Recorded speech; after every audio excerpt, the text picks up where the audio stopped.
السلام علیکم ورحمۃ اللہ وبرکاتہ۔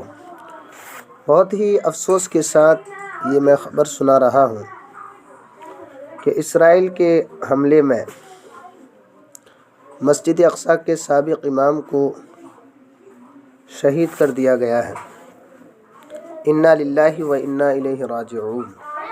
اللہ تعالیٰ ان کی شہادت قبول فرما اور اللہ تعالیٰ ان کے درجات کو بلند فرما۔ آئیے، کون تھے مسجد اقصی کے سابق امام؟ ان کا نام کیا ہے؟ ان کا نام ہے شیخ یوسف سلامہ، جو 2 دن پہلے اسرائیلی بمباری میں شہید ہو گئے ہیں۔ السلام علیکم۔ اس ایپ کو ضرور آپ